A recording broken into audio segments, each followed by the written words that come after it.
Welcome to Savita ನೀಸು YouTube channel. ನಾನು ನಿಮ್ಮ ಸವಿತಾ. ಬನ್ನಿ, ಇವತ್ತಿನ ದಿನ ನಾನು ಏನು ರೆಸಿಪಿ ಮಾಡ್ತಾ ಇದ್ದೀನಿ ಅಂತ ಹೇಳ್ತಾ ಹೋಗ್ತೀನಿ. ನಾನಿವತ್ತಿಲ್ಲಿ ರೆಸ್ಟೋರೆಂಟ್ ಶೈಲಿಯ ಒಂದು ಬೆಂಡೆ ಫ್ರೈ ಮಾಡೋಣ ಅಂತ ಹೇಳ್ಬಿಟ್ಟು ಇಟ್ಕೊಂಡಿದ್ದೀನಿ. ಅದಕ್ಕೆ ಏನೆಲ್ಲ ಇಂಗ್ರೀಡಿಯೆಂಟ್ಸ್ ತೊಗೊಂಡಿದ್ದೀನಿ ಅಂತೇಳಿ ನಾನು ಹೇಳ್ತಾ ಹೋಗ್ತೀನಿ. ಒಂದು ಅರ್ಧ kg ಬೆಂಡೆಕಾಯನ್ನು ನಾನು ಚಿಕ್ಕದಾಗಿ ಹೆಚ್ಕೊಂಡು ಫ್ರೈ ಮಾಡಿ ಇಟ್ಕೊಂಡಿದ್ದೀನಿ. ಆಯಿಲನ್ನು ಹಾಕಿ ಸ್ವಲ್ಪ ಫ್ರೈ ಮಾಡಿ ಇಟ್ಕೊಂಡಿದ್ದೀನಿ, ಮುಕ್ಕಾಲು ಭಾಗದಷ್ಟು.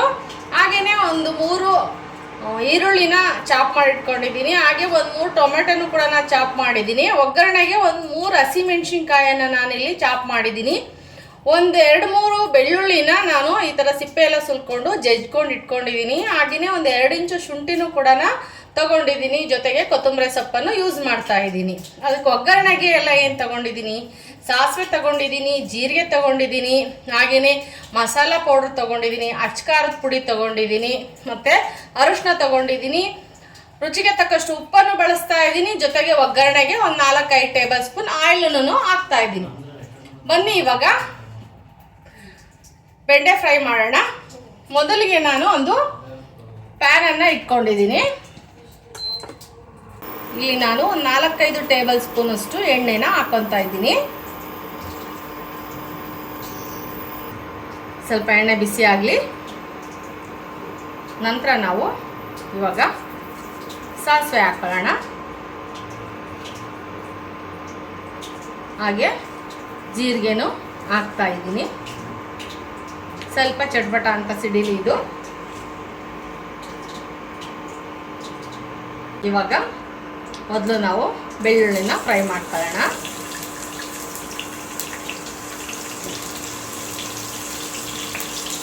ನಂತರ ನಾವು ಇದಕ್ಕೆ ಹಸಿಮೆಣ್ಸಿನ್ಕಾಯಿ 4 ರುಚಿಗೆ ಹೆಚ್ಚಿಟ್ಕೊಂಡಿದ್ವಲ್ಲ ಅದನ್ನು ಫ್ರೈ ಮಾಡ್ಕೊಳ್ಳೋಣ.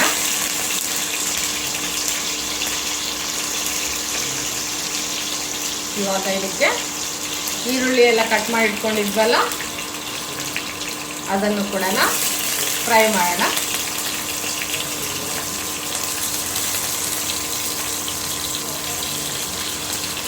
ಇದು ಫುಲ್ಲು ಗೋಲ್ಡನ್ ಬ್ರೌನ್ ಕಲರ್ ಬರಲಿ. ಈರುಳ್ಳಿ ಎಲ್ಲ ಸ್ವಲ್ಪ ಹಸಿ ವಾಸನೆ ಎಲ್ಲ ಹೋಗಬೇಕು. ಮೆಣಸಿನ್ಕಾಯಿನೂ ಕೂಡ ಡೀಪಾಗಿ ಫ್ರೈ ಆಗಬೇಕು ಆಯಿಲಲ್ಲಿ.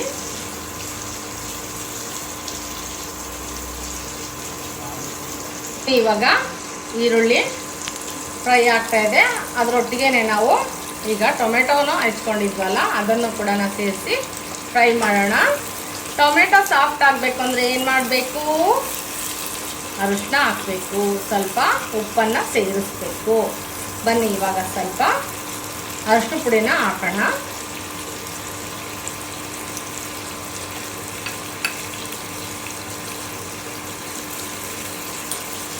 ಹಾಗೆ ಸ್ವಲ್ಪ ಉಪ್ಪನ್ನು ಸೇರಿಸೋಣ.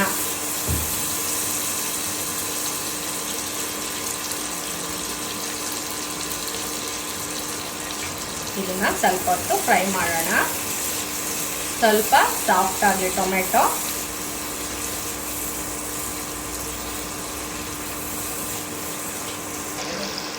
ಐದು ನಿಮಿಷ ಟೊಮೆಟೊ ಹಾಕಿ ಫ್ರೈ ಮಾಡಿದ ನಂತರ ಇವಾಗ ಶುಂಠಿ ತಗೊಂಡಿದ್ವಲ್ಲ ಅದನ್ನು ಹಾಕಿ ಸ್ವಲ್ಪ ಫ್ರೈ ಮಾಡೋಣ.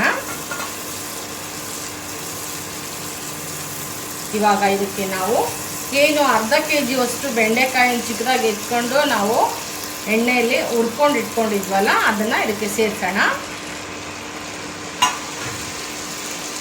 ಈ ಒಗ್ಗರಣೆ ಒಳಗೆ ಚೆನ್ನಾಗಿ ಫ್ರೈ ಆಗಬೇಕು ಬೆಂಡೆಕಾಯಿ. ಒಂದು 5-10 ನಿಮಿಷ ಫ್ರೈ ಆಗಲಿ. ಲಿಡ್ಡನ್ನು ಕ್ಲೋಸ್ ಮಾಡಿ ನಾವು ಇದು ಹಬೆ ಒಳಗೇ ಫ್ರೈ ಆಗಲಿ ಚೆನ್ನಾಗಿ. ಬೆಂಡೆಕಾಯಿ ಎಲ್ಲ ಅದು ಎಲ್ಲ ಒಗ್ಗರಣೆಗೆಲ್ಲ ತಗೊಳ್ಳಿ ಸ್ವಲ್ಪ. ಅಷ್ಟು ತನಕ ನಾವು ಲಿಡ್ಡನ್ನು ಕ್ಲೋಸ್ ಮಾಡಿ ಫ್ರೈ ಮಾಡ್ಕೊಳ್ಳೋಣ. 5 ಮಿನಿಟ್ಸು. ಉರಿನ ಚಿಕ್ಕದಾಗಿ ಇಟ್ಕೊಳ್ಳೋಣ. ಬನ್ನಿ ಇವಾಗ ಯಾವ ಥರ ಫ್ರೈ ಆಗಿದೆ ನೋಡಿ. ಇವಾಗೆಲ್ಲ ಒಂದು ಸರ್ತಿ ಮಿಕ್ಸ್ ಮಾಡೋಣ. ಬೆಂಡೆಕಾಯಿ ಸ್ವಲ್ಪ ಸಾಫ್ಟ್ ಆಗಿರುತ್ತೆ. ಇವಾಗ ಇದಕ್ಕೆ ನಾವೇನು ಮಸಾಲೆ ಎಲ್ಲ ತೊಗೊಂಡಿದ್ವಲ್ಲ ಅದನ್ನೇ ಹಾಕ್ಕೊಳ್ತಾ ಹೋಗೋಣ. ಇವಾಗ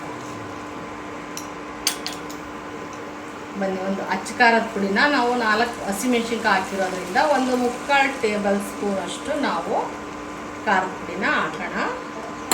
ಹಾಗೆಯೇ ಒಂದು 3/4 ಸ್ಪೂನು ಮಸಾಲ ಪೌಡರನ್ನು ಸಹ ಸೇರಿಸೋಣ. ಇದಕ್ಕೆ ಏನು ಉಪ್ಪನ್ನು ಸ್ವಲ್ಪ ಹಾಕಿದ್ವಿ ಮುಂಚೆನೇ ಒಗ್ಗರಣೆಗೆ, ಹಂಗಾಗಿ ಇನ್ನು ಸ್ವಲ್ಪನ ಹಾಕ್ಬಿಡೋಣ. ರುಚಿಗೆ ಎಷ್ಟು ಬೇಕೋ ಅಷ್ಟು ಹಾಕ್ಬಿಟ್ಟು ಒಂದು ಸರ್ತಿ ಎಲ್ಲ ಚೆನ್ನಾಗಿ ಮಿಕ್ಸ್ ಮಾಡೋಣ. ಇದಕ್ಕೆ ಇನ್ನೊಂದು ಐಟಮ್ ಹಾಕೋದಿದೆ, ಸ್ವಲ್ಪ ಕ್ರೀಮನ್ನು ಹಾಕಬೇಕು.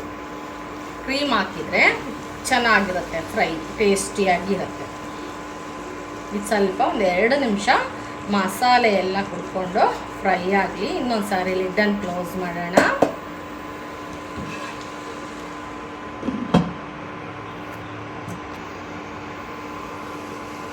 ಬನ್ನಿ ಇವಾಗ ಸ್ವಲ್ಪ ಕ್ರೀಮನ್ನು ಹಾಕೋಣ. ಮಿಲ್ಕ್ ಕ್ರೀಮನ್ನು 1-2 ಟೇಬಲ್ ಸ್ಪೂನಷ್ಟು ಹಾಕೋಣ. ಟೇಸ್ಟು ತುಂಬಾ ಚೆನ್ನಾಗಿರುತ್ತೆ, ಹಂಗಾಗಿ ನಾವು ಕ್ರೀಮನ್ನು ಯೂಸ್ ಮಾಡಬೇಕು. ಸರಿ, ಎಲ್ಲ ನೀಟಾಗಿ ಫ್ರೈ ಮಾಡ್ಕೊಳ್ಳೋಣ.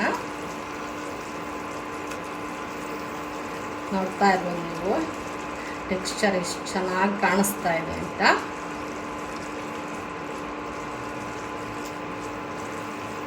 ಇವಾಗ ಇನ್ನೇನು ಮುಗಿತಾ ಬಂತು ಬೆಂಡೆ ಫ್ರೈ.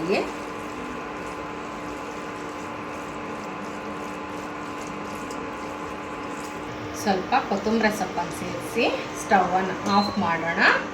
ಒಂದು 5 ಮಿನಿಟ್ಸು ಇದು ಹಾಗೆ ಇರಲಿ, ಆಮೇಲೆ ಸರ್ವ್ ಮಾಡೋಣ. ಆವಾಗ ಪಲ್ಯ ಅಂದರೆ ಬೆಂಡೆ ಫ್ರೈ ಹೇಗೆ ಬಂದಿದೆ ಅಂತೇಳಿ ನಾನು ನಿಮಗೆ ತೋರಿಸ್ತೀನಿ. ಒಂದು 5 ಮಿನಿಟ್ಸು ಕ್ಲೋಸ್ ಮಾಡಿ ಸ್ಟವನ್ನು ಆಫ್ ಮಾಡಿ ಹಾಗೆ ಬಿಡೋಣ. ಬನ್ನಿ ಇವಾಗ ಪಲ್ಯ ಟೇಸ್ಟು ಹೇಗೆ ಬಂದಿದೆ ಅಂತೇಳಿ ನೋಡೋಣ. ನೋಡಿ, ಈ ಥರ ಆಗುತ್ತೆ ಪಲ್ಯ. ಬನ್ನಿ ಇವಾಗ ಇದ್ರ ಟೇಸ್ಟನ್ನು ನೋಡೋಣ.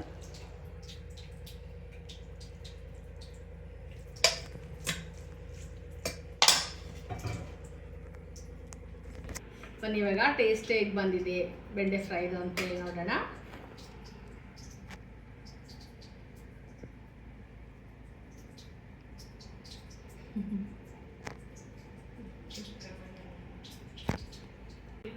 ತುಂಬ ಚೆನ್ನಾಗಿ ಬಂದಿದೆ, ಈಸಿಯಾಗೂ ಮಾಡ್ಕೋಬೋದು. ನಿಮಗೆ ಇನ್ನೂ ಕ್ರೀಮಿ ಬೇಕು ಅಂತ ಹೇಳಿದ್ರೆ ಸ್ವಲ್ಪ ಜಾಸ್ತಿನೇ ಕ್ರೀಮನ್ನು ಹಾಕೋಬೋದು. ತುಂಬಾ ಚೆನ್ನಾಗಿದೆ. ಹಾಗೆ ನೋಡಿ ಮಾಡ್ಕೊಳ್ಳಿ, ಸುಲಭವಾದ ವಿಧಾನದಲ್ಲಿ ಬೆಂಡೆ ಫ್ರೈಯನ್ನು ತೋರಿಸಿದ್ದೀನಿ. ನೆಕ್ಸ್ಟ್ ವಿಡಿಯೋದಲ್ಲಿ ನಾನು ನಿಮ್ಮ ಜೊತೆ ಬರ್ತೀನಿ. ಬಾಯ್, ಮತ್ತೆ ಸಿಗೋಣ.